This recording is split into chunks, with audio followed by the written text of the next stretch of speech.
Hello everyone and welcome to my Bachelor Nation official channel. I hope everyone is having a wonderful day. Before we begin, please hit the subscribe button and gives this video a thumbs up. Zoe McGrady has been playing the victim since she was removed from The Bachelor season 29, but I don't believe her accusations are valid. Her fantasy suite date was more intimate than anyone else's, and her elimination was the least surprising of the season. Zoe never had a chance to win, thus she should not be moaning now. Zoe struggled to connect not only with Grant, but also with the rest of the Bachelor season 29 cast. She left a foul taste in the other women's mouths with her antics on group dates and cocktail parties, and the women expressed their feelings about Zoe through their comments. However, Carolina Sofia Quixano swiftly took up the villain role, giving Zoe a reprieve and an opportunity to demonstrate her kinder side. Unfortunately, Grant was not her soulmate, no matter how she felt. Zoe expressed displeasure and frustration with her last date on Instagram, blaming it on producer involvement. Zoe and Grant practiced quiet yoga on their fantasy suite date.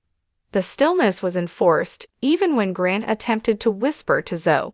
Zoe's unhappiness with her date was reasonable to some degree. Zoe was the only lady who made it to fantasy suites without being assigned a one-on-one date. Her only solo time with Grant came when she stole him during group dates, cocktail parties, and her hometown date. Because Zoe had never had a one-on-one date, she intended to have some serious conversations with Grant about their future together and how they would raise their children. Silent yoga did not cater to this demand. Given her experience on The Bachelor, was Zoe justified in complaining about her date activities? Not really. Furthermore, none of the fantasy suite dates lend themselves to lengthy discussions. Juliana Pasporosa's date involved off-roading, which was full of laughs but few serious discussions. Licia Gare and Grant went ziplining, which meant they flew over the woods without each other, unable to communicate during the sport. Zoe's date was by far the most intimate, and she should be grateful. The producers did not do her wrong on that particular date.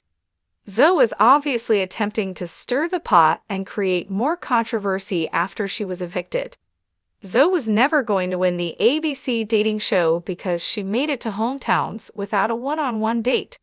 If she had won, she would have become the first Bachelor competitor in history to accomplish this accomplishment. Zoe and Grant's relationship was plainly not as strong as his relationships with the other ladies, and a different fantasy suite date would not have changed that. Zoe received an early villain edit after pulling Grant away during a basketball-themed group date. The unexpected one-on-one time appeared brief on television, but during the Women Tell All special, Beverly Ortega revealed Zoe and Grant were gone for an hour. Zoe didn't apologize or seem to care about how her actions damaged the other women's time. Zoe struggled to regain the women's trust after that. In Zoe's defense, she had every right to take advantage of any available time with Grant. While the other ladies were justifiably upset with Zoe, they should have also blamed Grant. Grant might have denied Zoe's offer to the basketball game or ended the one-on-one conversation short. Grant refused to accept responsibility for his actions for much of the season, making him a contentious leader. Zoe, on the other hand, should not play the victim after taking advantage of Grant during the first group date.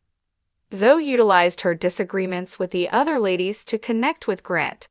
She heard The Bachelor's Serafina Watkins make a snide remark about the length of her dress, and Zoe immediately protested to Grant. The moment and his response brought Grant and Zoe closer together. He offered her a pep talk, stating, "If being you offends other people, you shouldn't stop." Their bond felt stronger after that, but not strong enough. Zoe has every right to complain about not having a one-on-one date. She felt a connection with Grant, but he couldn't have felt the same way unless he wanted to spend time with her. I'm amazed Zoe didn't self-eliminate when it was obvious she wouldn't receive a one-on-one date on The Bachelor. Zoe spent a lot of time with Grant. Zoe made her impression at cocktail events, group dates, and by taking Grant apart. Her gameplay was sufficient to propel her to both hometowns and fantasy suites, where she spent even more time with Grant. Furthermore, her absence of a one-on-one date should have been a clear indication that Zoe and Grant would not end up together. More time would not have made a difference in Zoe's experience on the show. Grant has made some dubious eliminations during his season of The Bachelor. Rose Sumk self-eliminated following the severe drama between her and Carolina, and Grant made no attempt to stop her or persuade her to stay. The drama was partially his fault, and he should have battled for Rose given their initial bond. Before hometowns, Grant eliminated Alexa Godin, the first impression Rose recipient and the first woman he went on a one-on-one date with. Zoe skated by despite the fact that Grant had not made her day memorable. It's hard to imagine Grant had a stronger connection with Zoe, whom he chose not to date on a one-on-one basis, than with Alex, with whom he connected on night one. Grant's journey on The Bachelor is exactly that, his journey. If Zoe wasn't the person he wanted to spend the rest of his life with, he was right to send her away. It's tough to determine whether Grant will be engaged at the final rose ceremony, or if he is still in a relationship, but he and Zoe were not a perfect match.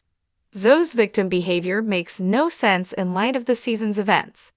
Zoe McGrady's post-Bachelor complaints have taken social media by storm, but a closer examination reveals that her grievances may not be as valid as she claims. Since her departure from season 29, she has consistently painted herself as a victim of unfair treatment, yet the facts tell a different story. From the very beginning, Zoe struggled to build connections, not just with Grant, but also with the other contestants. Her approach to group dates and cocktail parties often left the other women frustrated, and she was quickly labeled as someone who stirred drama rather than formed meaningful relationships.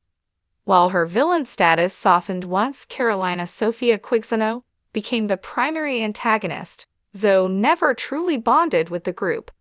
This lack of connection ultimately contributed to her elimination, making it one of the least surprising moments of the season. A key component of Zoe's frustration revolves around her fantasy suite date. Unlike the other women, Zoe never received a one-on-one date before reaching this critical stage. Instead, she had to steal moments with Grant during group activities, cocktail parties, and her hometown visit. When she finally received dedicated time with him in the fantasy suite, it was under the restrictive framework of silent yoga. Zoe took to Instagram to voice her discontent, alleging that the producers played a role in setting her up for failure. She expressed that she wanted to have deep conversations with Grant about their future together, yet the silent yoga prevented her from doing so. While it's understandable that she felt frustrated, it's also important to consider the nature of fantasy suite dates. These dates rarely allow for long, meaningful discussions. For instance, Juliana Pasporos' date involved off-roading, a thrilling but lighthearted experience that didn't lend itself to deep conversation. Licia Gare and Grant went ziplining, an activity that physically separated them for much of the experience. In comparison, Zoe's silent yoga session was by far the most intimate of the three. The enforced quiet may have been frustrating, but it allowed for a deep, shared experience that was unique in its own way. Beyond the nature of the date itself, it's crucial to recognize that Zoe was never a frontrunner. Making it to hometowns without a one-on-one date is virtually unheard of, and it was unlikely that she would be the first contestant in Bachelor history to win under such circumstances. Grant's stronger connections with other women made Zoe's elimination inevitable, regardless of what type of fantasy suite date she had. Her claim that the producers deliberately sabotaged her doesn't hold much weight when considering the broader context of her journey on the show. Thanks for watching. If you liked this video, do not forget to subscribe to my channel and do not miss any update.